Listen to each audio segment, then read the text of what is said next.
For those who don't know who I am, I'm Fritz Steiner, and it's my honor to be the Dean of the Stuart Weitzman School of Design. And at the beginning of the pandemic, March of 2020, when things were shutting down, we realized that for architecture education, the studio was vital, and it was vital to teaching architecture and to learning how to design. And so we had a dilemma, and when I was talking with the other deans and with the provost and the president, I realized that the School of Veterinary Medicine was going to continue to be open, as was the dental school and as was the medical school. And I sort of started to make the argument that like the vet school, sooner or later, you can't learn how to operate on a goat abstractly. I mean, at a certain point, you need the goat. I mean, you just can't pretend, you can't zoom the goat. I mean, you can learn a bit about the goat by zooming. But so I made the argument that we needed to have our studios in order to learn much like the veterinary medicine students needed their goats. And the argument worked. And we were able to engage in a hybrid form of education where the studios remained open. Now, why is this in any way relevant to me being up here to introduce my colleague, Winka Dubbeldam? I think that architecture education really depends on people who are architects. I mean, that may seem somewhat obvious, but like our friends in veterinary medicine, they learn from someone who knows about goats, and they know about chickens, and they know about other things. Effective teaching in architecture, one has to know about building, and the best way, I think, of gaining such knowledge is to be engaged in practice oneself. And Winka is an exemplar of that, of a reflective practitioner, of a practitioner educator. There's all kinds, I suppose, hyphens that we could put there. And as an alum of the school myself, I had heard about Winka. I know she began teaching here in 1995. For 10 years, she took over the post-professional degree program at a vital time when post-professional education in architecture was undergoing a dramatic change. And through her leadership, our AAD program really became the exemplar nationwide of what a post-professional design education and architecture education could be. So I actually knew more about Winka as a practitioner than as an educator before returning. And I can recall, and I know we're all in for a treat, because the first time I heard her speak, I was still the dean at the University of Texas at Austin, and unbeknownst to Winka, who I chatted with afterwards, I'd already been offered the job here. So it was for me a kind of funny moment, because I was meeting a new colleague that didn't know I was a colleague. But that lecture really stood out to me, because Winka talked about her work as an architect, and in addition to her leadership here in the school, her firm, Archi-Tectonics, it keeps every year getting more and more national and now international renown. The new Asian Games, or Asian Games project, which I'm sure we'll see a few images of tonight, is really a major piece of work. We're at a point where we have a very important architect in our midst who has a body of work, and that body of work has been appreciated by her peers for some time, but is starting to reach a wider and wider audience. And I'm sure the new book is just going to propel that audience even wider. So it's a great honor for me to put my mask back on and join you and introduce my friend and colleague, Winka Dubbeldam.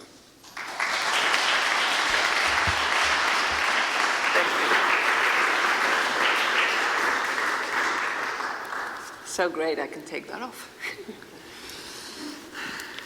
Good idea. I was wondering how I was going to do that with this mask on. Thank you everyone for coming. It's a super pleasure to be back in this building.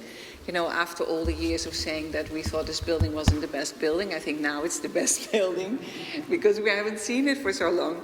So yeah, I want to thank you all for coming. And I had today, you know, we are going to talk a little bit about the book, but what I mostly want to talk about is what we do as architects, and that is projects. And the reason why I want to talk about projects is because, one, I'm very passionate about it, as we all are, as architects and students, but also because projects only happen when there are amazing teams, and a project also implies process. And I think process and teams are really important for projects to be built, but also for books to be published. But maybe the most important project of all is where we are now, and that is academics and education. I think that because we find a spot here in academics and education where we have agency and where you as a student can learn to have agency, understanding that whatever you make, whatever form you put in place, will always represent everything that happens in culture, in society. You are able to adopt innovations in technology, translate that in design. So this idea of translation is what starts here. I wanted to give you a little rundown, not to go back in history, but to maybe for you students to show what happens in education on an ongoing basis. And maybe I go back in order to also allow you to see what could happen in the future. And as this is also a project, and I have to say, I never thought I wanted to be a chair, to be honest. But when they asked me to apply, I have to say, it was one of the funnest things, because we are here in a group of people that are absolutely the smartest, the funnest, and the most amazing peers and colleagues you will find in your life. It's a safe environment, and it's an environment that is incredibly inspirational. So, funny, the thing I didn't want to do became one of the things that I really love to do. So, this is how we were called. I actually found some old slides, which, sorry guys, I mean, you'll see yourself in a few years ago, but so these are some old slides. So we used to be Pen Design, and of course, this is going a little bit further back, but this person, as you know, Louis Kahn, is a very, very important past in Penn, and not only because he's an amazing architect and urban builder. I actually didn't know he was Estonian, but what I love is the combination of these two things. You know, the fact that you start with an idea and your idea then results in a super complex form, here the Exeter Library. And of course that also happens with a French person, Robert de Récollet, that actually never got an architectural engineering degree. He studied some physics, he studied some mathematics, but he actually never graduated or even studied architecture and engineering. He went on to teach for 20 years at Penn and taught the most rigorous, absolutely most adventurous, incredible structures. And Louis Kahn, who used to be, or was the original Cray Chair professor, when he passed away in 1974, he gave that, or it got passed on to Le Récollet, who had it for 1 year before he retired. But I think it's quite amazing that someone who actually is completely self-taught became one of the experts in advanced structural thinking. And as you can see, not because it was structural, because it was daring, because it was incredibly challenging, and because it was often dynamic, right? Kinetic. What is also really beautiful, of course, is that this is still in our archives, that this went all the way through different professors to Mohammed Al-Khayyar, who actually is a direct student or descendant still from Le Récollet. So not only does Penn have amazing past, we actually like to carry that past with us, because sometimes we just have the best people. And then, of course, Joseph Rickert, we have to mention him, amazing history theory professor, won a gigantic award only, I think, 2 years ago, the Royal Institute British Architects Gold Medal. Not many people get that. And has written numerous amounts of books that were translated almost in every possible language. And I wouldn't be a woman if I didn't find the first female chair at our department, Adele Santos, who is incredibly inspirational still. She is now the dean at MIT. And what was quite nice to see is that she also promoted something I feel very strong about, is research. I think we architects are often pushed in the box of design. Sure, we are amazing designers, but I think more important than just being a designer is that we are innovators, we are thinkers, we are rigorous, and we combine design with research. One thing Penn has been very known for, and I didn't know it started as early as with Adele in the 80s, is that we are standing for design research, which means we don't put a pause between design and research. We don't research something and then design something. We actually think of research and design as one integral thought process that we can make things that are rigorous, that are integral, and that are hopefully surprising to many people. So this is the year that I started as chair. It's the year that I met Fritz also in Texas. And this was actually the poster that we had. We were then called the PPD. So the MSD in AAD was called the PPD, was postgraduate. And I learned a few things from running that program. I ran it from 2003 to 2013. And one thing I learned is there's too many men in architecture, although I love all these people. I was just thinking Vera still had hair here. But we had Roland Snooks from Australia, we had François Roche from France, who was then still in France, now in Bangkok. Iñaki is from Mexico. So, I mean, we've always been extremely international. But the other thing I learned is that in order to communicate your thoughts, you have to write. You have to write about it, and you have to communicate not only internally, but definitely also externally.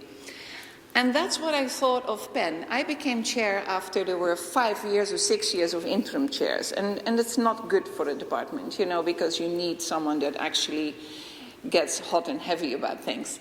I thought Penn was like an oyster. Now, this is actually quite good-looking oyster, I think. I meant more the rough, ugly version. I realized when I put this on, it almost looks like an architecture project. Anyway, we were like an oyster.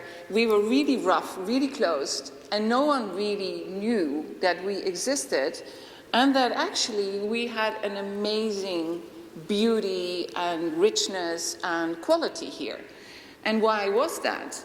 And I realized very quickly that, I started in January, and I remember in January I thought, well, I'm going to just take the spring, get used to this place, being the chair, and start in fall. And then, a week or two into it, I was like, okay, then I have to just dive in. So I made 5 points for myself, not to go completely crazy.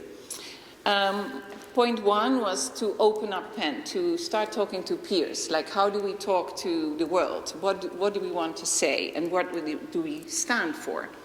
A curriculum is always an ongoing evolution. How could we keep that going? Where did we want to go? How did we want to keep innovating it? And could we maybe get external experts in? We wanted to add new summer programs. We're going to start these back up, don't worry. We had already an amazing London program, as you all know. We had an amazing Paris program with Annette, and we added a Colombia program with Eduardo and a Greece program with Ezio and Daniele. And and I was still also, by the way, the director of the famous PPD, which was a bit much, of course, as chair. So I was very happy when Ali Rahim was willing to take that over. He became then the director of the, then we converted that to MSD, AAD. So that was a great thing for us, because not only did we start an MSD and AAD, we started the idea of MSDs, which means you can have more. So as you now know, we have one in EBD, that used to be the MEBD, and we have one in RAS, Robotics and Autonomous Systems. I know some of you are here. And then the last one was, you will not believe it, but we didn't have any 3D printers at all. We had only Dennis Fab Lab, and we didn't have any robotics, obviously, in 2003. But that was basically my little list. It was not a small list. So to start with dialogues, you always have to make a point when you start. So I started together, actually, with the people from the PPD. We started a conference called The New Normal. Because the idea was that if you want to start dialogues and you want to open up publications, symposia every year, lecture series. Sounds all pretty normal now, right? Because we're doing this, but then that was not so normal. Hence, the new normal. The new normal had a very simple statement. After 20 years of digital design, by then already 20 years, digital was normal. I was completely exhausted by people constantly saying new, right? It was no longer new, it was normal. And if that was normal, from where do you go, right? Like, where do you go to? Like, what is the new after digital is normal? So that was this conference. You can still probably find something about it. That was in 2013. In 2014, believe it or not, we were one of the first ones to invite Graham Harmon. I had heard about the OOO. He still lived in Cairo.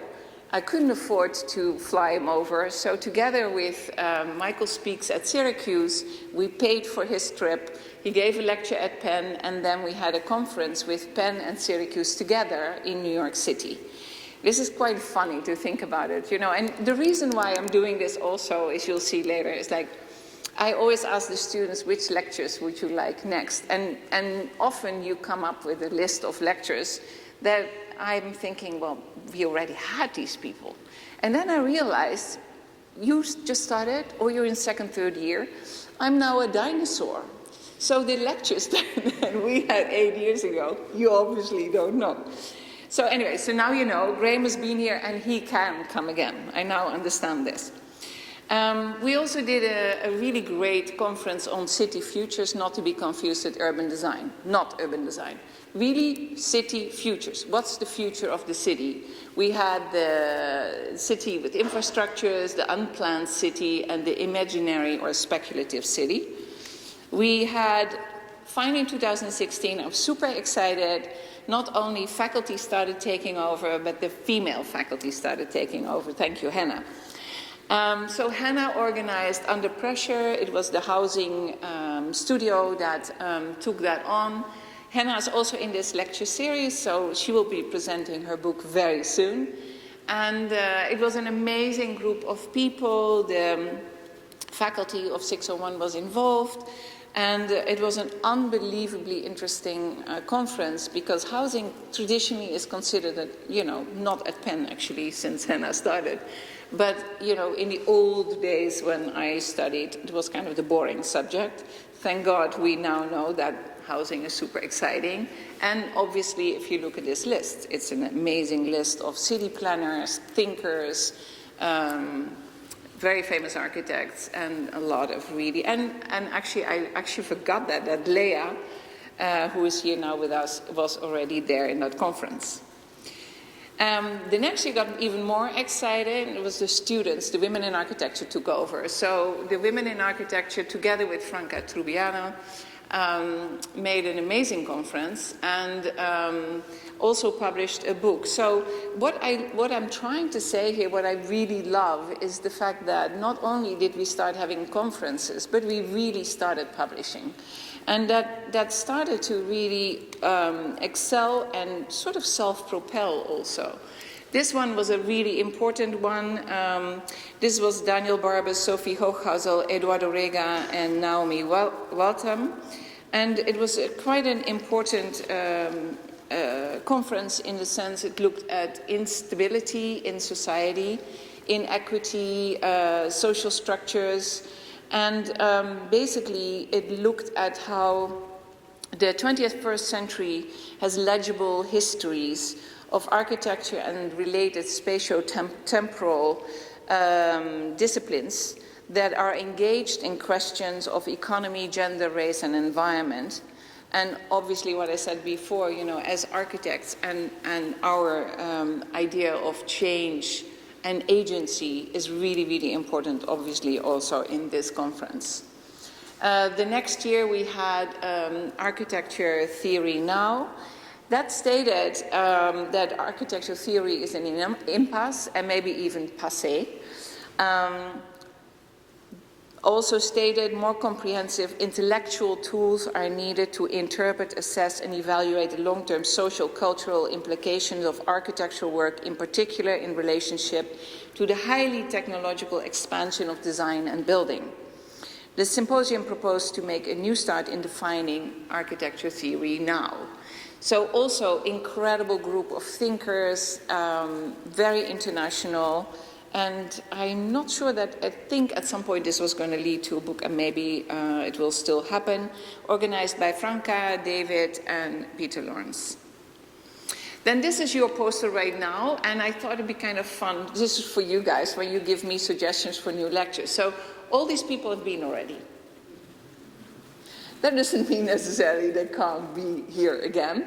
But what is really nice is you see the mix of theoretical thinkers. There's some people from Africa, from Istanbul, from Beirut, Europe, the US. But what I love is the very, very interesting mix. So this list I now have, so I can give it to you guys. But when I got, last time normally I asked the women in architecture, the diversity, the students and the diversity group, and the student council to ask all the students, like what kind of lectures would you like? So the last time I got the list, it was more or less this list. So now I know they were actually good people, right? And then what we do is we think it's very important, as I said, so what I learned from the postgraduate program is to publish. You have your work in these books, they're called Pressing Matters. The first one was number 2, for the simple reason that Pressing Matters number 1 was actually a book in the postgraduate program, and I thought it'd be really kind of interesting when you start with number 2, kind of putting everyone on the wrong foot. So number 2 was the very first one. It's designed by WSDIA. All the posters you saw before also. Because the other thing I think is really important is that you need to be recognizable to the outside. They always recycle paper, toxic-free inks. And we print the kind of minimal amount, and the rest we put for free as an e-book on the internet. And then this one, number 9, is actually just out. But number 10 is already at the printer. And what I think is really interesting of number 9 that is just out is that we started writing together, the faculty together started writing about how we have changed education as we are looking at it. So what was really interesting is that we started to understand that if you have structures, construction, professional practice, visual studies, history theory, that all these things, of course, in practice, are integrated in the design, right? But if you are in academics, they tend to be kind of what we call the bastions, no? The big towers, they're really important. But what about if these experts came down and taught you in studio? So not to necessarily confuse that you are not going to get double classes, but to sort of say, like, for example, what we do in, to mention Hannah again, what Hannah is doing is asking professional practice, Phil Ryan advice, or Dorit helps with the facade things. And then in Dorit's and Phil Ryan's classes, you can look at your own designs. So we do this on purpose to understand how, or to help you understand how this in practice is completely one thing. You know, we have a very, very, very complex profession. So what we are trying to kind of simulate all the time is how to make this a natural thing. How do you make structures integral in your thinking when you're designing something? How do you think of how you put things together like you're learning in construction? Because in reality, you have to do this later. So we call that curriculum updates. We started in 2003, and this happens through committees. There will be a history theory committee. The first one was in 2003. We had a tech committee with Bill Braham, which was the most rigorous revision of technology classes. And so in these moments, it's when we check, you know, how we progress. And then there's also really drastic jumps. This was one of the drastic jumps. This is when we started to do another thing, how we change curriculum, is we get people in. And this person here, is, you might remember, who's sitting over there, is Andrew Saunders. He was the first person that we hired. When I started, we had 7 or 8 standing faculty members, from which there were 3 women, I think. Now we have 16 standing faculty members, of which are 8 women. So we're getting better. But what also is really great, we have slowly been growing. So we've not only grown the standing faculty, we've also been able to have a very extended body of what we call associate faculty, with all the full-time lecturers, the senior lecturers, our practice professors, and all the people that are in practice and are still willing to give us some time and are with us as lecturers. So Andrew was the first one that joined the standing faculty, and with that also changed the first year curriculum. And we started building, this was actually made from flashing. We built this gigantic pavilion because we thought it should be possible to do that, right? So the students were folding. This was Penovation's first year open. We had a space there, and the students started folding these boulders from flashing. And then eventually with Mohammed, who did a structure. So it's actually a little bit the same what you guys in first year now do with the container. Then we did pavilions. The one pavilion would win, and then the pavilion would be built in the spring with Mohammed's seminar. The second year we built this little one that was beautifully lit at night. It was called Overcast. And then we did a third one that I forgot to put in. But what was really great, of course, again, we published it. So 57 pavilions, that was a total number in 3 years, was published. Andrew put that all together for us, and we were all super excited that our first year students found themselves in MoMA for sale in a book. So I think this was also the year that we had an open house, or we actually had a conference. And there was a competition that Annette holds in the beginning of the second semester, and the work was up on the walls. And I said, just for fun, when I opened the conference, I was like, yeah, and this is then our first year work. And I remember the faces of the people where they were like, this is first year work? Yeah, and it's also in a book. So, you know, I'm a little bit proud sometimes. Of course, we kept going with our new faculty. It took me a long time to convince Mr. Tom Main here to join us. I remember Tom saying maximum 3 years as a great professor. I had Marilyn Taylor, the then dean, involved. It was a... And then, thank God, he did join us. It's been an absolutely amazing time, and he is then also fulfilling the role of our great professor of practice. And then now I'm just going in strings, because then, of course, we hired Sophie Hochhazel, history theory, Robert and Massoud were one search. They were so amazing, we had to get both of them. Dorit Aviv was the year after. Leah was shortly after. Feda, you would think, why is he in here? Feda, because he had a practice, was usually a practice professor, but very exciting, and you might have missed this. Last year, he became part of our standing faculty. So Feda is now part of our standing faculty. And then Matthijs has been with us as a practice professor for resilience, and runs also the certificate for resilience.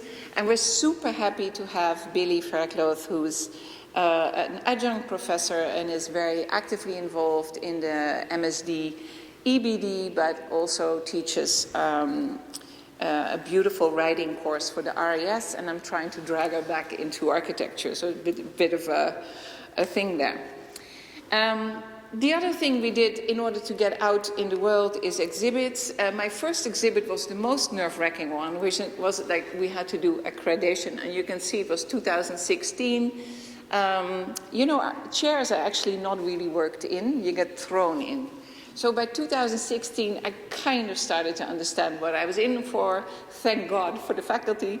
And we had to do this. Josh Fries was enormously helpful. We were also, was quite interesting, we were a pilot, a test pilot for the NAP, in the sense that they said, well, we're giving you a very short review and you're going to be our test case.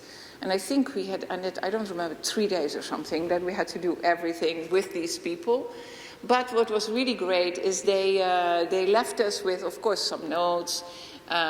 We passed most of it, and we had 5 points of distinction, which I was quite proud of, because one was the interdisciplinary nature, not only between departments, but also internally. They said that basically the integration of advanced technology as teaching, learning, and research tool is very unique and a signature.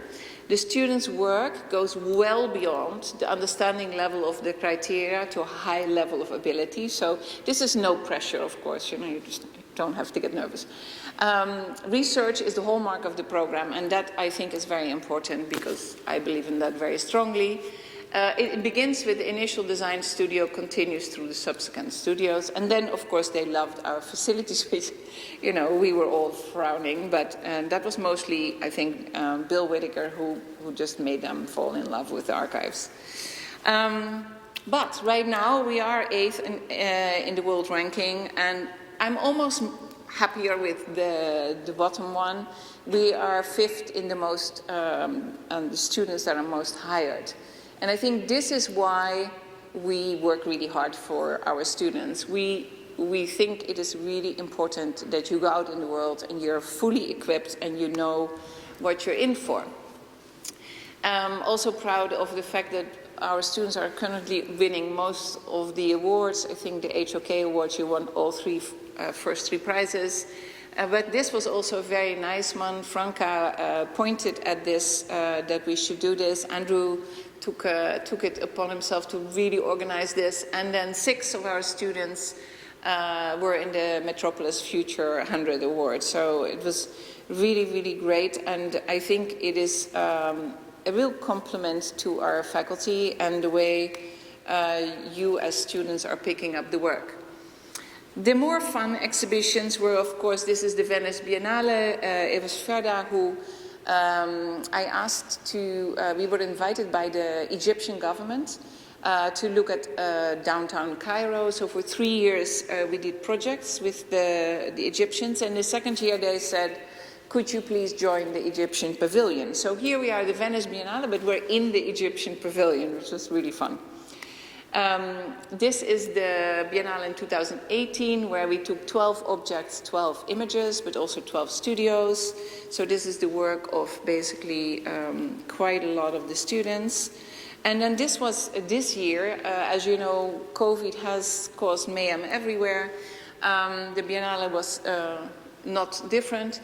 I became one of the creative directors for the virtual Italian pavilion that was moderated by Tom Kovac from Australia and Alessandro Melis from Italy. And I did nothing else than just invite 6 of our faculty that had interesting design research that I thought worked well together as an exhibit. And those 6 faculty then produced movies. So if you haven't seen it, I would definitely try and find the movie. Sorry, I'm like not looking at my notes at all. It was Karel Klein. Actually, I think it's the next one. Here you go. It's Masoud, Dorit, Karel Klein, Freda Colatan, Lea Mogasol-Devia, and Robert Stewart Smith. What was really great is by sheer coincidence, I heard that Cynthia Davidson was, and this is actually the website, right, where you can see the virtual exhibit, that Cynthia Davidson was doing a log panel with 6 different ones. And so I called her and said, would you like us to do one with you? And she had no ideas yet, so she was super excited, and we did. And I think we had 3,000 visitors, and it was a super interesting discussion. And I think it's one of those moments that you're actually in an exciting Zoom call, where a lot of people, like from Yale, from Cornell, from Harvard, were getting into the discussion and talking to all of us. And then this will all be published in this big orange book that I'm currently working on. Then, of course, as I said, when I started, there was no 3D printing and robotics. So the first thing I just found out about these little things called Makerbots. And in my innocence, I saw some money in my budget. I bought 5 or 6 of them. And Marilyn had bought the projects in the bigger 3D printers in the workshop. So that was kind of cute. And the idea was really kind of an important one, I think. If you design 3D in the computer, you have to test it in real time. So I did not buy the Makerbots for the students to work in studio to make final models. I really strongly believe in making prototypes to test and rigorously investigate what you actually have. And I'm much less interested in a final model and much more interested in all the test models. So that's why I put them straight in studio. I think we were the first school to have that. And then, of course, you know, this is actually a while ago because we have more now. You can see them over there. But this started then to be organized. Makerbot helped us make it into an intelligent swarm. And we're still using them. And of course now, then in 2015 also, Marilyn asked me to look into getting robots. So that was the very first start of what we call ARI, which is a lab that really started looking at robots.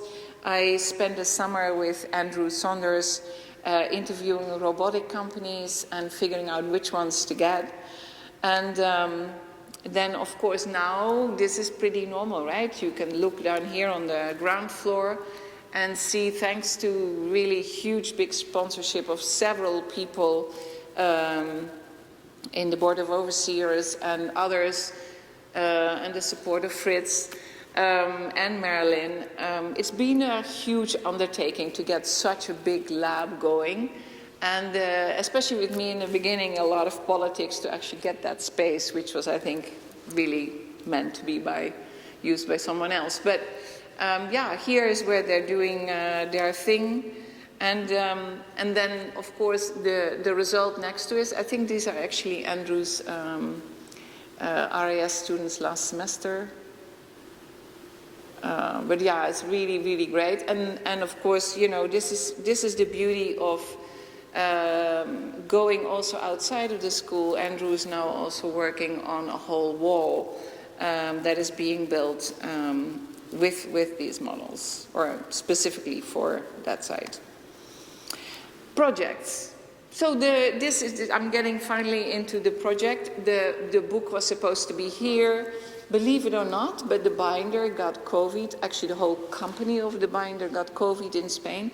So they were supposed to be here, but they're not. Hence, you got the little thing of you can order them yourself with 30% discount.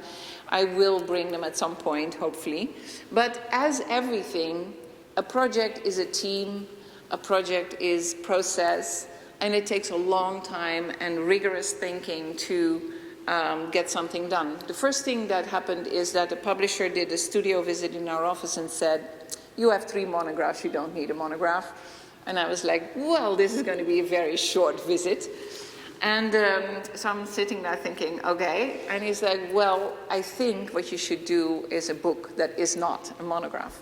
Like, okay, we got a little bit more positive. So he was really interested in the way we work. And I think from everything I've said, obviously, I believe in research. I also believe in prototyping. And I found really early on as a young architect, you know, how hard it is to build things. And the way around it that I started to figure out is to work with manufacturers right in the beginning and just skip talking to the contractor too soon. So, but anyway, I should introduce Jonathan Jackson and Janet are both from WSDIA that also make your books Pressing Matters. Julia van der Hout is from Original Copy. She's our editor. Justin is my partner in Archi-Tectonics. Bowen is an alum from Penn, still works a little bit with the RAS and works in our office. Then we have Max Burman, Tala from Beirut, and Dan sits over there. He's now doing the RAS. So a lot more people worked on the book, but I thought I'll just add a few. And then this is the book that is actually printed and is waiting to be bound. The title is an interesting one. I'll get into the title. So when we started talking about this manual, this is from WSDA. They said it's manual, it's a manual, it's archival, it's raw, it's process-oriented, it's insightful, it's transparent, it's how-to, and it's focused. And then I actually loved what they have in their own website. So this is not me, this is WSDA. Processor is our guts. So you can see why I love working with WSDIA, because Jonathan is actually also an architect. So he's an architect and a graphic designer, which means he really is one of those rare people that understands our crazy brains and really understands how to translate it. So yeah, he started looking. I'm giving you a little bit of the presentation of how I saw the book through his eyes in the beginning. So he gave us this presentation. It's not a small book. And basically, he went through the whole instruction. And his idea was really that a manual is something like how you put machines together or a car together. Or like, you know, it's not a construction drawing. It's an instruction on how to put things together. So it starts talking about us working with manufacturers, engineers, brainstorming about things. And I love this presentation. So yeah, you end these things. And then in the end, he was like, so it has to be kind of a catalog. And he started explaining that I had to cut holes through my book. Really difficult in the layout. I was like, every time I put something, I was like, oh my God, it's going to have holes in it. But the holes came from the binder. And if you look at the old car catalogs, the Mercedes, the Fiats from the 30s, the catalogs always came in these like books, and then there were holes in it, and you could stick it in a binder. So now we kind of do have the holes. You don't see the holes here because the holes were not in the PDF, and I only have the PDF right now. But because we were starting to think of this book as manual, as a non-standard book, also understanding architecture as something that is tested and prototyped rather than put in AutoCAD and then on the construction side, I thought to be rigorous and consistent, I should ask Jonathan to write about the book as Strange Object itself.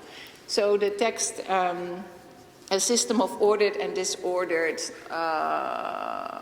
Manual, is his text, and I thought it was really important because if you want to be into this system, you need to understand every part of it as that process. So that's hence the idea of projects. The book works more or less like this. It's kind of funny that I'm explaining you the concept of the book, but anyway, it's like I'm the graphic designer. Not. It has coding, and then here you start to see, so essentially the reason of the word strange objects is we tend to prototype, and once we prototype, we find textures, material properties, behaviors that we didn't know. And often we design or redesign the project according to that, or we find that the project could be much more strange or much more peculiar because of the things we find, like actually 3D folding glass in this case, or translucent stone in this case, or robotically 3D milling a recycled wood from an old Chinese house. So all these projects, and you know, you should buy the book because I can't explain all the projects, it would be like a little long. Or in this case, where we actually made just kind of an existing building, we added the extension. It's kind of ridiculous that the building and the extension became the same size. You know, who does that? So I said to the office, it's time that we make just another building. So we added the third building, which is that lattice envelope that is actually completely 3D. And I started to realize if you do that, you have no building code, because I called it a sunscreen. And a sunscreen is not a building, so the building became much bigger than was allowed because it was a sunscreen.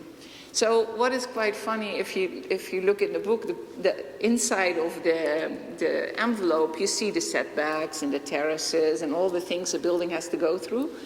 But then we just wrapped it in this movable, as you can see on the left, it's openable, a climate envelope, which also then was super interesting because in the summer when you close it, it reduces 45% of the overheating of the space, so it becomes passively cooled. And in the winter, if you open the screens, you get solar heating. So we actually overall reduced the energy costs of this house by 50%. Plus, you know, it's nice to have a bit of privacy in New York. It's like there's a lot of buildings looking at your little terrace, right? So you want to have some privacy. This one was very fun. We did a meditation dome for a client, and the client, you know, our clients are not architects. We come up with things and they look at the little model and they're like the 3D printed version of this, and they're like, how do I meditate on that?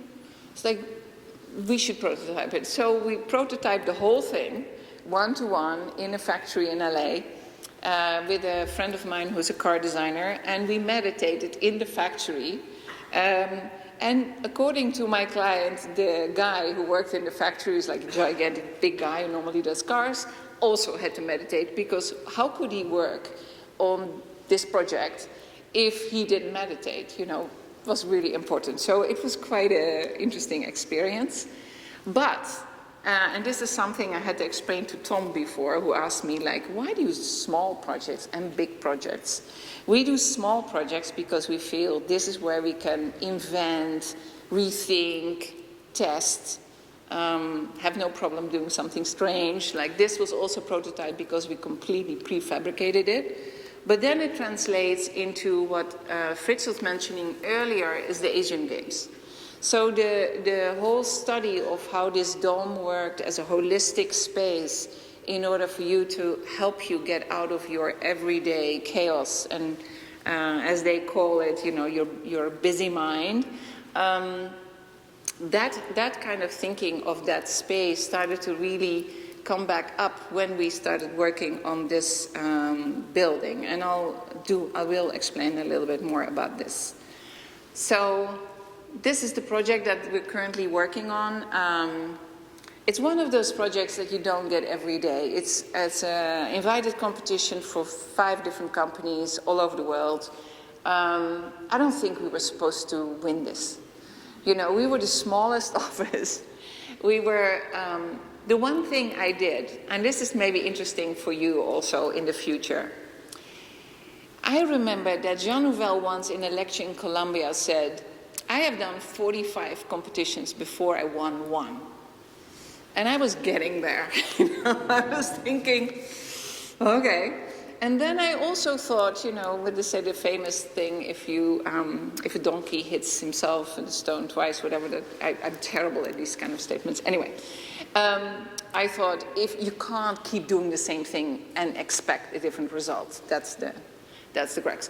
So, not be the architect, not have consultants. Ask the people like Melk, who's an amazing landscape architect, taught here also in the landscape department, Jerry van Eyck, and Thornton Tomasetti engineers. We asked them as equal partners. We completely changed the way we normally worked because we realized we're too small, we'll never get it. And then Mobility and Change, an amazing traffic engineer and really good in like also building safety and those kind of things. So we made each other, by making a team of equal partners, suddenly our portfolio looked like we were bigger than the other people that were so big that they had everything in-house, which was kind of an interesting effect. But still, the client had a massive problem. They had a competition locally, didn't like any of the designs, were late doing the international competition, and then half the people just wanted to do a simple design so they can finish it, right? Because it's 2022 or in 2018, this competition. And the other half was like, yeah, but maybe we should have something interesting. So, you know, there was a huge discussion. It was supposed to be one day. At some point, one of my friends who was involved in the organization called me from China and stuck his phone in the room and said, listen to this. And I heard people screaming and I was like, what's going on? Is it like bad? It's like, well, I think you're going to lose. But what's really interesting is every time there's a boss, a big boss and a big boss in China, our Chinese students will know this. And that boss came every night around 9 o'clock to the room and said, what about that project with the Golden Circle and the Valley shopping mall? And he kept doing that every day.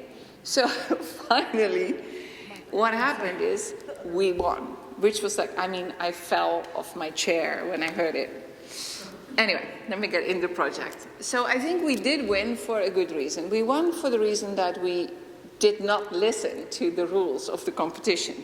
We felt it was really important if you have 116 acres and you have 2 gigantic buildings and 5 other buildings, that this is for the city and not just for the games. So we started looking at who is occupying the park, at what times do they do this, and what is the future of the park after the games.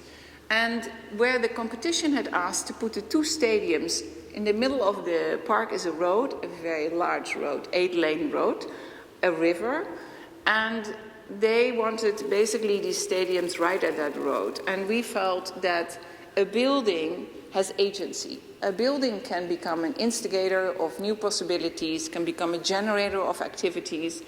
And as we wanted this to be for the city and for the neighborhood, we proposed that these stadiums would be in the middle of the halves, or not middle, but more in the center. And instead of making an underground shopping mall, we made a park dip under the road and the river and connect the 2 stadiums. So it's kind of a simple principle, be it that you had to go under a river, which was, you know, a bit Dutch, to make an aqueduct, which we did. Anyway, so really important was that the city also is very connected to the idea of an eco-park, what they call a sponge city, which means you have to have porous pavement. We reconstituted and restored the wetlands.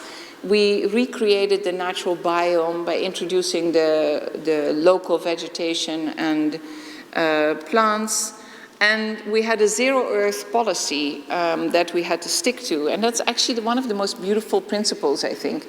It meant that whatever we dug out for the wetlands and for the valley, we had to keep on site. How great is that? So instead of a perfectly flat site, which it was when we came, now we have all these beautiful bulges, and often under the bulges are buildings, you know, because we had a lot of buildings. So you can see that here. And then we also started looking at how we could create skylights in the bulges, so that we would have, for example, a parking with natural ventilation. The shopping mall, the Valley Shopping Mall, got solar panel awnings that give shade but also collect energy. And then, lo and behold, this was the funniest moment. You know, we go through construction and you're looking at building and mud and building, and, you know, months of it. And then one day we get this. And it was like in maybe 3 weeks, they rolled out the grass, and they had, I had asked them in the beginning, how are you going to make a park? You know, 116 acres. They had enormous amounts of greeneries already reserved, and all the trees, grown-up trees, were just waiting. So in those few weeks, they planted all the trees just in time for them to have cherry blossom. I was like, it never stops to amaze me. So this is the Valley Village principle. You can see it here. So now you're on the road, you're looking at the shopping valley. It has essentially shops on both sides, but most of the shops are round pavilions with grass roofs. The electricity comes from these wings with solar panels, and this feels like this, right, when you're in, but also the park dips down. So it's a green shopping area with fountains and things. And then what's quite cute, of course, is when you get construction photos. So here the drone, the way we do construction drawings, actually the first 5 months I went to China to do site visits, which was very large, and you drove by car from building to building. When I was done with my site visits, we would send the local architect with the drone, and we would like hover with the drone in front of a detail. You'll see it in a second. And we started to check. So this, for example, we had also pedestrian bridges that are going over the road and the river also, as well as the shopping that goes under. Oops, sorry. And then here you start to see the viaducts. Very funny is because they have no time. They literally didn't change anything in our drawings. So because the river had a curve, I drew the viaduct. We also had no time to draw anything, so because, you know, it was like super fast. So viaduct came by and the river had a curve. I drew the viaduct with a curve. And then lo and behold, they actually built the viaduct, the aqueduct, with a curve, which is just the funniest thing. So it's been really interesting that this time pressure has led to some really interesting, tight organizational moments. This is one of the buildings. This is a field hockey stadium that is a hybrid with, made as a hybrid.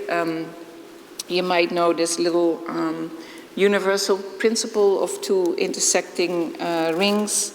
That is essentially quite an old principle, geometric principle, and essentially the wing that is basically the solar wing for the 5,000 seats is half of that diagram, and the other half is a round field. We wanted the field to be a park feature, so kind of like a landscape sculpture, and the field itself, the sport field, fits easily within that. So here you have the first, it's a very simple building, so 5,000 seats, slightly curved. The back has a glass screen that is the lobby, VIP rooms and things, and then a gigantic free span wing that is 125 meters, so about 375 feet in one free span. And of course, what's interesting when you do that, it's not difficult, it's just hard to keep it down. So these abutments you see are heavy concrete abutments that go very deep in the ground because the uplift of this thing is enormous. So it's these two big trusses with then little trusses in between. And in the front, the terrain also folds up to the building. So this is it's a very simple building. We worked, what was beautiful, because I wanted this thing to be one free span, I asked them to take the tension up in the ring. I'm actually one of those girls who love structures, so I'll admit it right away, in case you didn't get that yet. I studied in a school with 500 guys, 3 girls, and we had lots of structures. So there you go. This ring is quite interesting because the ring of the wing, because the thing is so large, is actually 5 feet at the fattest and 4 feet at the thinnest. But as you can see, by the time it's that big, it's fine. And I think it's actually very beautiful to have that tension ring be part of the building. So here you see the section of the building, and then how it sits in the landscape. So the field, as it dips down in the side, is actually 5 meters deep. So what is that? 15 feet deep, roughly. And it goes to 0. So from later, when these games are over, you can just walk onto the grass, but then you find yourself slowly wrapped by these beautiful ellipse round walls. And the entrance. And then here you see the wing as it starts to, so you see how thin the 5 feet to 4 feet is. It's absolutely not a problem. Here we start to have actually a building slowly. This is still all under construction, so if you see funny things in the front, that's why. And then the front, as it starts to look with the curved glass. And the other building is it's a field. It's basically a table tennis stadium, which is quite funny. I didn't know that existed. And originally, we were interested in kind of looking at some local historical artifacts. I think it's always interesting to pick up some of the embedded collective memory intelligence that is already there. This is a chong that is a mysterious artifact found in graves. They don't quite know the meaning of it, but I thought it was interesting in the sense that it was an intersection of 2 geometrical shapes. The reason why I was interested in that is because all our buildings had to be hybrids, right? So after the game, this was going to be a concert hall. So we started looking at formal studies to see how we could use that intersection and rotation to kind of create something that wasn't a singular one-liner building, or what they call a white elephant, right? You see it, it's what it is, it's what it stays. So, you know, the famous problem with stadiums. We wanted to make a building that had complexity, character, behavior, and some sort of flexibility inside that would allow it to be different things. So somewhere in here is the final one, that's this one. And what happened because of the intersection is also that you get, we have a brass shingled skin and a diagrid glass skin. Those start to intersect, and what you get is, instead of a symmetrical building, you get a set of, we call it bobbly discs. So you get a set of bulging discs that are intersecting and that are switching materials around. You'll see that in a second. But also important was the seating. So whereas arena is like that, a concert could be like that, the hybrid version became that. So this all whilst understanding that you still have to follow Olympic rules. So here you start to see it. We also thought it was really important to have natural light. So there's a disc hanging down, and there's actually a skylight above it. And then above it, you see the day for sports and the night for concerts. And so it's an intersection of 2 volumes, a bamboo inner bowl, and the diagram here you see is the lobby with a set of rings and ramps. Here you're on the ramp going around the inner bowl. And then here you start to see details of how these intersections start to create the bulging moments that they actually build amazingly. Really interesting is our biggest friend, and you'll see this in a second, became the BIM guys. And maybe the other thing is, if you work in China, you give a construction set this big, and then you realize a few months later that the contractor set is this big. And I was like, when we had these meetings on Zoom, I was like, what's that little set he has? So I actually had to give a lecture in China, and I offered the client to come for an extra site visit. And I said to my business partner, we're taking the whole set, which is big. So we dragged the set there. And then we were in a meeting with like, I don't know, 30 people, landscapers, lighting, BIM people, structural engineers, everyone.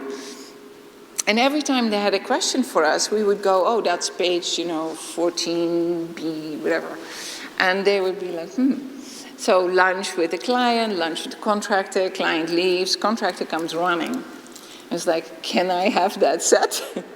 And I knew this was the case, right? That's why I dragged it there. So I was, yeah, sure, here, poop. So big, huge set, off he went. And we got his email, we sent it a PDF with all the drawings. And then what was really great is that his BIM guys just started like contacting us. I'm working on your awning, what do you want? Like, you'll see photos in a second, I should show you actually.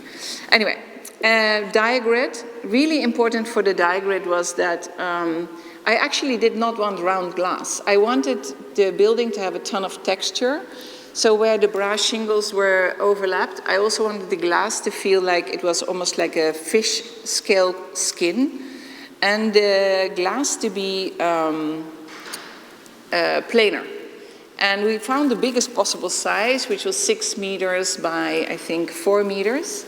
And we made triangular little units on the big diagrid that allow for the glass to be planar, but also the light to be catched all the time different. So you start to see here, it gives a really beautiful effect, and it completely changes how it's made. So this is now the inside of the space. You see the ring as it is hanging. This is taken at night, but there is a skylight above it. And what is also quite fun is if you do a table tennis stadium, you cannot do air conditioning because the ball is tiny and is very easy to move, right? So what we're air conditioning is the seats. So under the seats is where the air conditioning is. The people are air conditioned and the space is not. And it's quite a fun thing to work on. It was actually exactly the same in the meditation room. You cannot meditate and feel air flying around, right? It's completely distracting. So there we also had the air completely distributed so finely that you wouldn't feel it. The sound we had in micro speakers hidden, so you wouldn't hear any directional sound. And the same here. So you kind of like, what is really interesting, sometimes the simplest space, like we did a bamboo dome for the meditation, was the most high-tech. We need an over-Arabs acoustic department to make it acoustically good. We needed a major audio company to get the micro speakers to work. It was quite funny how structural engineering and sound and whatever, if you get that right, it is incredible because you're creating a completely other environment. So here is a render. Then construction started. I remember we had a very difficult meeting with the client, which was this meeting. Lots of difficult questions. The famous set on the table. I'm trying to explain it. You can see they're thinking, this person is difficult. Why do I have to talk to her? And then there is the whole set of our local engineer. Justin is with me also.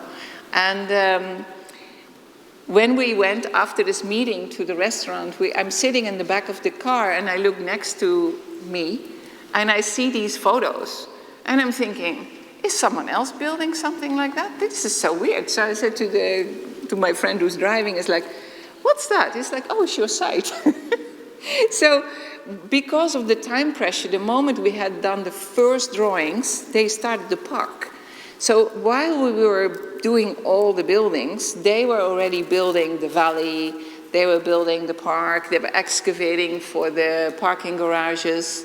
Because you have to imagine there's 2 stadiums, a fitness center, a visitor center, 2 parking garages and a shopping mall. So it's a lot of building. And then on site, it was like, this is the beginning. You can see there's nothing there. I mean, it was like really hard to even do a site visit on this level. But this was the guy who totally saved us. So he's actually currently also working with Franca in your BIM class, so you might see him. Calvin, he's sitting here in the middle. Actually, Dan was working in our office, my client, or this is my partner, and then us. And basically, we're discussing, how to get this suspendome. The roof hangs only on the inner bowl, and the rest is suspended. So there's no columns in the whole building. This whole roof floats on an inner ring. As you can see here, had some tensions to solve in BIM. But what was really amazing, so because of BIM, he installed the roof, I think, in 10 segments that were just coming in like this, and then resulted into that. It's so incredible how thin it is. Actually, my suit would like that. So basically, a suspendome means that the roof suspends itself, right? It carries itself. And then here, I love this movie. So this is my local architect going through it and is looking at it for us. And this is kind of like, look at these guys. Crazy.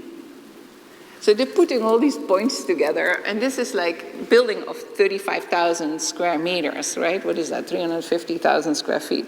So it's crazy to think that these people are essentially putting this together like knot by knot. But it came in really big segments, so that must have helped them, but it was quite impressive too. I hate heights, so for me it was not good. But. So then the funny thing is, if you zoom in, I was like, I got this photo from the same drone, and I was like, what is this? Are they having lunch? And it turned out that they were sitting here. So these guys, like you see the tiny blob over there, that's where they're sitting. So these guys are there. Then you can start to see the scale. It is so crazy to think how big this thing is. But here you start to also see how the glass diacrit is hanging from that same suspendome roof.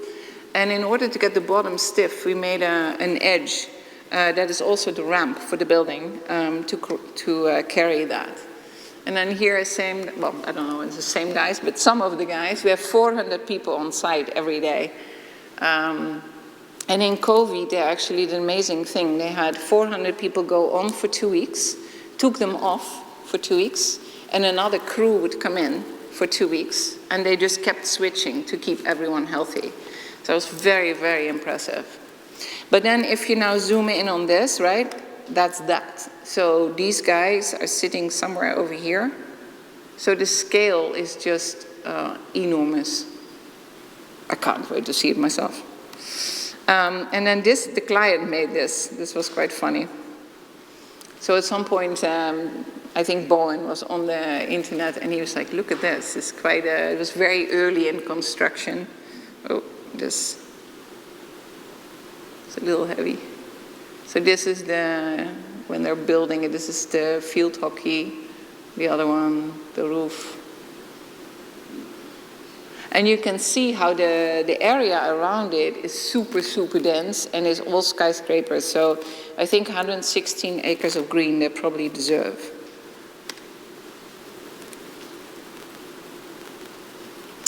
So here you start to see, here you get, I like to put the dirty pictures in there as well. So like I love this photo because you really see the bulging of the disc. Again, all the brass shingles are completely organized in BIM. I think he got it down to 5,000 pieces. I think in total there's something like, I don't know, 480,000 pieces. So to actually reduce it to very few different ones is quite impressive. And the diagrid is going up here. The back, because of the shifts and the turning of the intersection, as I explained in the beginning, we also got a VIP terrace that overlooks the new wetlands. And here you see the fitness center that essentially has a whole park on it, and again, round skylights with ventilation, as you can see here. So although from the air this all looks like park, as you can see here, there's actually a whole fitness center with the Olympic-sized swimming pool and several basketball courts, and God knows what's in there. It's like a huge thing. And then you see the other stadium in the back there. There is a lot of built square foot, but also, thank God, we were able to restore the wetlands as they were here. And we kept all the rivers in place. And then what's really beautiful is Melk started to design small islands in the river so the water speeds up and it's filtered, and wetland vegetation cleans the pollution and things. So this is at night. This is actually the Joyce is a neighbor who is sending us photos because Bowen got to know the neighbor. But he lives next door, so he's like literally living here and looking at the project for us. Anyway, so if you want to know the rest, you can buy the book with 30% off. I'm so sorry it's not here, but thank you for joining me.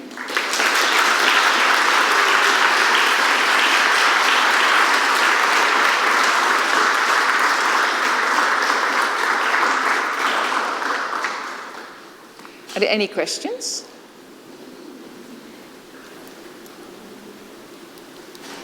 Are you good? It's 2022. When will be open? 2022. When? September. Yeah. So the buildings more or less are done on the outside, and currently they're building the inside. So it's a lot of, it's quite amazing. There's full physiotherapy departments for the players. There is enormous amounts of administration. There is a huge legal department for the Olympics that is in the building. There's a press department. It's quite amazing. The inside is super complex with 1 million departments and buildings. I didn't show you all of that. But yeah, that's being built out right now, so it's quite a complex set of buildings with a lot of infrastructure. Yeah? So you talked about partnership and as critical, thank you, to the success here. And I'm wondering, were there pitfalls along the way? It can be, I'm sure it wasn't all roses and unicorns the whole time. Can you talk about those challenges? Yeah. No, I mean, you know, it's a well-known fact. Actually, it was a huge drama somewhere halfway because one thing I've learned, if the client invites you for dinner, say no. Because they take you for dinner and they have French wine and all that good stuff. And then they go, this was really great that you did SD and now we don't need you anymore. So I was like, we were hired actually straight through DD and maybe a little further. So thank God my business partner in China was there with the contract. And that became a huge fight after the dinner. And I thought at some point it was not going well. You know, I was sitting there thinking, this is actually really not good. And a tiny person, who I didn't know it was a tiny person that had been sitting there all along, not saying anything, suddenly stood up and said, I'm the inspector from the government to see the process is going really well. And my professional opinion is that they have done too much work and the LDI, that is the client's architect, has done not enough work. So I think this is not the right conclusion at this moment. And I was like, whoa, I like this person. So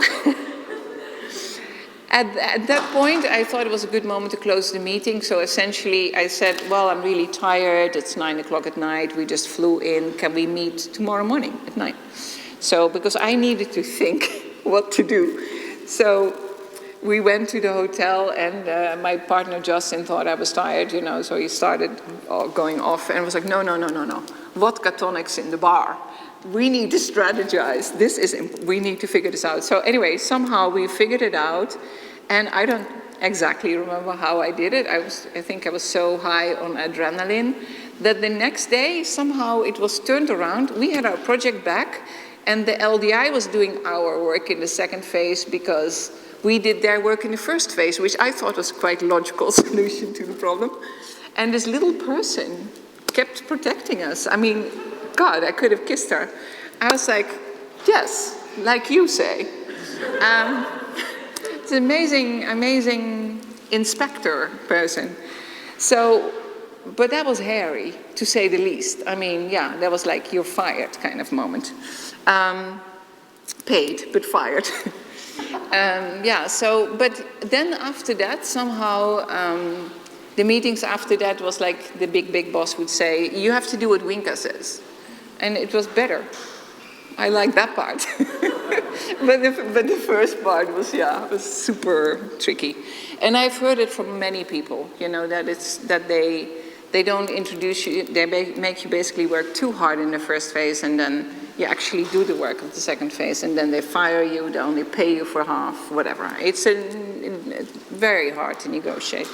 I have to say, it was probably also thanks to our own business partner, our Chinese business partner, that, because honestly there was a fight going on in Chinese, I had no idea. I just kept giving him ideas in English, you know, like, did you say this already? But yeah, hairy, to say the least. And it wasn't just one, you know, it's a big project. It's been a few years, so there's definitely been moments where you're like, ugh. But I think overall, it's going much better than I thought when I was sitting there after my dinner, yeah. But it's not uncommon, you know. I think every big project, I mean, everyone here who builds knows, it's like every big project has a moment where you're like, how is this going to end? It's you have to really constantly. I think the biggest thing is your client is not your friend. You know, the client is nice, and you really. I think it's important to have visionary clients and important clients, but it's also really important to have a professional relationship that ultimately depends on contracts and not on dinners. No more dinners. I have a question, but I think it's going to lead to another lecture. We were discussing today in the studio an interest in large-scale urban/architectural projects that are becoming just about typical, especially in China. And for me, there'd be a connection between you as chair and a conversation having to do with pedagogical objectives as we alter our strategies, our operational systems of working with an environment which includes radically increase in scale and time framework. Yeah. This is in Chandigarh. You had, I guess, 8 weeks for the competition? Yeah, 3 months. So the conversation we're having with the students here, that they're moving into an environment which is going to, if anything, going to get more compressed than less compressed. That in 8 weeks, they have to be able to put together within multiple frameworks of conversations in terms of what design is, and multiple scales. And you're mentioning that they start the landscape before even finish the design. Typical. Which seems to me that it opens up a conversation of that's going to change. It's going to alter or expand the way we teach or how we prepare people here. That's more strategic, but that also has the capacity to produce thinking and organizational strategy that are commensurate and in line with the kind of project you showed us today, working at the speed of light. Well, I think it seems like an extremely interesting project, and I would make the critique that we're basically as a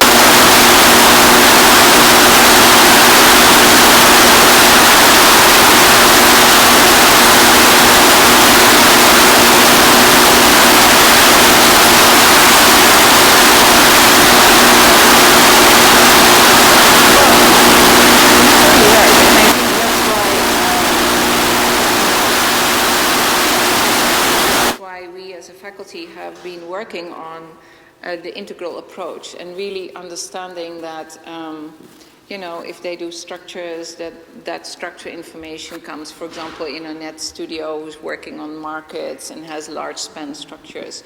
So, like, we try and, like, see our structures, construction, history, theory, any of those more abstract, more knowledge-based courses, also as our experts in design studios that come in as, you know, almost like acupuncture and kind of help students on that level. And I think the reason why we're doing that is exactly what you're saying, because in the short time frame we did the competition, we literally had to have calculated structures. So this was also like, I think the fact that we made them partners made all the difference, because they were partners, like the landscape people, and we had a whole landscape office, a whole structural office, and architecture office working on the same. We had every week, we had brainstorm meetings with all offices and everyone who worked on it to kind of coordinate it. So there was not like, oh, we're designing a building and bring that to the structure engineer. No, the structure engineer was like with us from the beginning. I was like, no columns. It was like, okay, I'm going to look at these and these roofs. And then the next meeting, he had 3 roofs we could choose from that had no columns. It's like, and that has design consequences, right? In the meantime, we're making wobbly discs, and he's like, wobbly discs? So yeah, don't worry about it. It's not your problem. But it's like, I think that integrated approach is exactly what we're working on at Penn, and I think we're one of the few schools that do. And this interview, we could just about, you could start again, and we could spend time discussing this, because I'm looking at the shingling. We were talking with my students today about precedent, and it's not seem to be a kind of an interest right now with you people, and we talk about it, Sterling. You started out with Kahn. He's the antithesis of anything we're doing at this moment of time, because it's completely fixed and a useless strategy at this time, and the world has changed a bit since in the last 50 years or whatever. And you look at the shingling, the conversation we're going to have that maybe you had in your office. Frank did that, and we're in early 80s. He was shingling as a method of dealing with the multiple form. And so we're going to have a conversation on that. We want to go somewhere else, because this kind of Frank owns that, and it's also a couple decades old. And you have a conversation of what does it mean to make complex forms and work with the reality of, and that's a conversation. But it also is going to deal with precedent, because we're going to rattle off X number of architects, and Zaha shows up, and Ben Van Verkel shows up, right? And we're all aware of those people, and we're already taking with us, like you've done, because you're a seasoned architect, we're bringing with us huge amount of information that we've already kind of just looked at quickly, but it comes with us that we understand. You're trying to, right? This is one of the operations, is the skin, but it's going to be very, very important finally, because it's going to how we're going to read the building, right? And there'll be maybe an argument in the firm, no, it wants to be completely smooth, and there's no seams, or it's this that you have. That'd be, I think, it'd still be a really important conversation there. And then that, of course, connects with the structure, and it already had there was a huge continuity and a complex structure. And that's coming in the first 2 weeks in the competition, 3 weeks, right? That you're moving like this, and it seems like your own projects now have to have much more information kind of loaded into them early on, because that's exactly how you're going to work. Literally, you're going to walk out the door, and that's what's going to be expected of you. It's no longer designed as a separate, isolated activity of looking at something. It's connected to construction from the get-go, right? Well, I think also, what the big difference is, I remember, when I started at Penn, I had the first computer room with a bunch of computers and Maya. No one had laptops or computers or whatever. We had one classroom here. It was not the lab, it was an actual classroom. And the difference with then, we would make things 3D in the computer. You would have to slice it. And then you would build models where you build the slices and you clad the slices, right? So it became never what you actually had done in the computer. And I think the big, huge difference is we're all now multi-platform, right? Like we can move from parametric calculations or the engineer's calculation, we can put it in Grasshopper, we can script the facade, we can bring that back into a CAD drawing that we can then whatever, no? So it's like, I think the biggest thing to understand is like the multi-platform part is really important, because you need to be able to convey complex information in 3 different ways, no? Very quickly, from the engineer to the guy who does plants, right? Because you're also building a wetland that is curved and there's funny edges along the wetland, things to sit on in the, the planters God, the amount of details are like stunning. I mean, if you think about it, the set this high includes everything, including planters for trees and patterns for pavement and porous pavement systems, and it's incredible. But it's not the most important thing is to understand that you need to take your teammates seriously. You need to.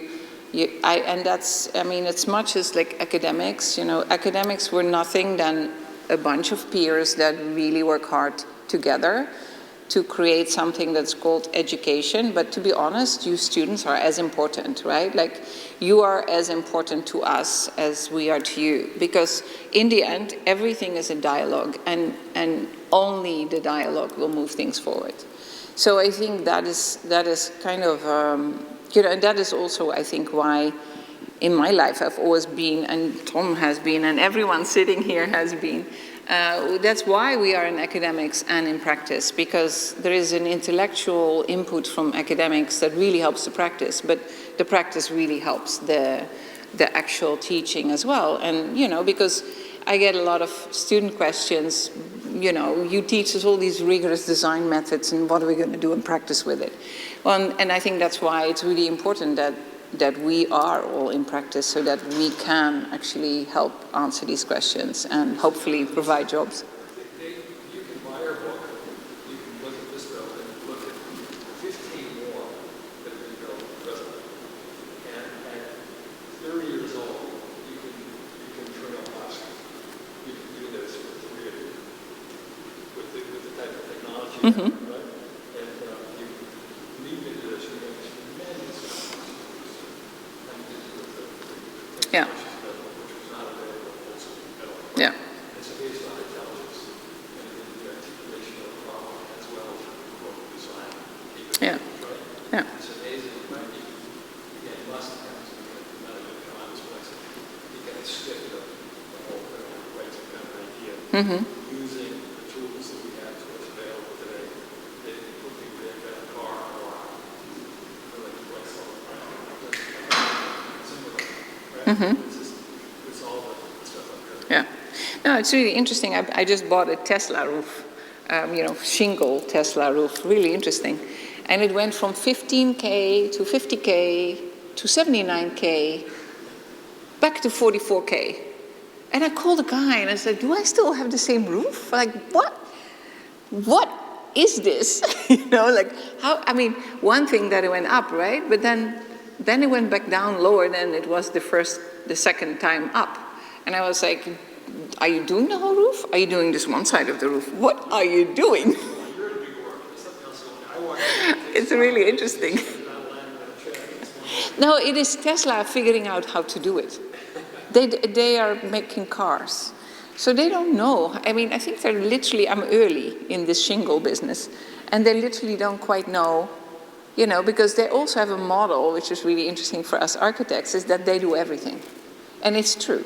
They do your discounts, they get the building permit, they install it, they take your old roof off, you get new skylight.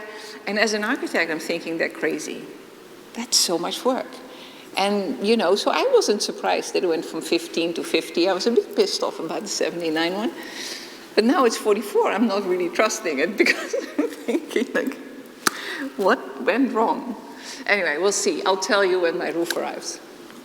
I think it's time to drink. Yes. Oh, yeah. So the good news is we're allowed to drink outside. Yay. Thank you, Fritz. Thank you, Carl. Thank you, everyone, for the fact that we can have a drink again.